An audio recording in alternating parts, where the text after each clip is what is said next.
Good evening, and thank you for allowing me to be here. My name is Brian Johnston.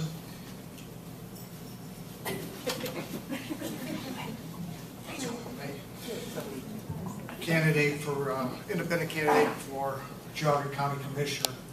I've been a resident of Geauga County and Burton Village in particular for over 20 years, and I grew up in Mentor. I have a great appreciation for what we have in this beautiful county. I spent 26 years of my career life keeping Geauga County safe, and I want to continue to do that as an employee of the Sheriff's Office. When I started at the Sheriff's Office, it was pretty rural, and it's still rural, but it's more developed. And we had our own set of problems and dynamics. Now we have a different set, but we still have problems in this county. I started as a road deputy. I got promoted to a detective. I got sent downtown to work with the federal government and the DEA with a K-9 on a task force for 6 years, returning drug cash back to Geauga and keeping drugs out of Geauga County. I came back and was promoted to the rank of sergeant, patrol supervisor, which I retired from at the end of 2012. I've also worked for the coroner's office as an investigator, so I've seen some different issues as far as county government spending and trimming of employees. I'm a licensed funeral director. I've been affiliated with the Burr Funeral Home in Chardon for the past 24 years. So I have a sense of business acumen that I think will help me if I am able to make a progression up to County Commissioner.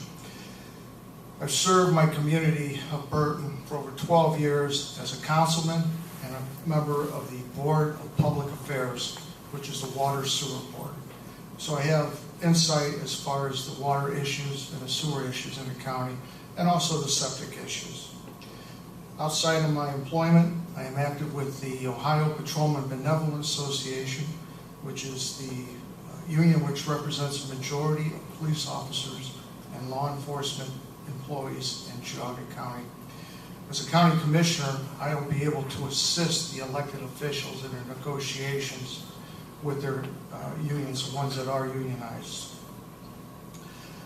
I'm active with the Geauga County Metropolitan Housing Authority as a hearing officer, and also on the Board of Trustees for Advocates for Recovery, which is a new organization that is going to provide transitional housing for male-addicted, opiate-addicted male.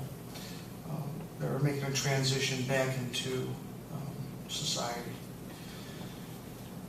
My accolades include being Law Enforcement Officer of the Year for Geauga County Sheriff's Office, awarded by the Geauga County Bar Association in 2011, Greater Cleveland Crime Prevention Committee for Arson Investigation, and Deputy of the Year for Geauga County Sheriff's Office. We have several issues, and I believe that I can fully jump into those. And the number one, in my opinion, is the opiate addiction. We have an opiate task force that has to be maintained, and I believe with my experience in narcotic enforcement and law enforcement, I'll be able to give the prosecutor and the sheriff the appropriate tools and financial support to decimate the drug structure and the drug organizations in this county.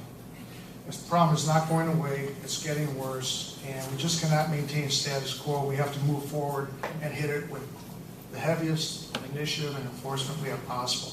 Not just arresting people, but going after the providers and the dealers. As a county commissioner, I will review and suggest guidelines to the elected officials regarding the retire and rehire policy.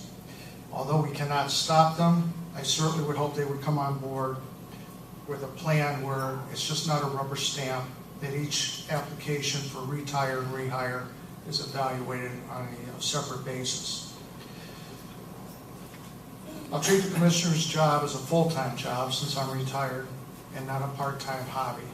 The commissioners we have now are doing a pretty good job. They're very dedicated and they work long hours, and I see that what they do is appreciated and necessary, and I believe I can make the same type of time commitment.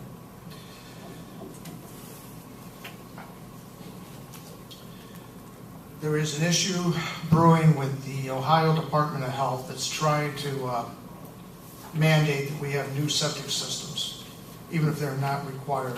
I hope that I will continue a fight with our Department of Health and knock that initiative down. Thank you very much.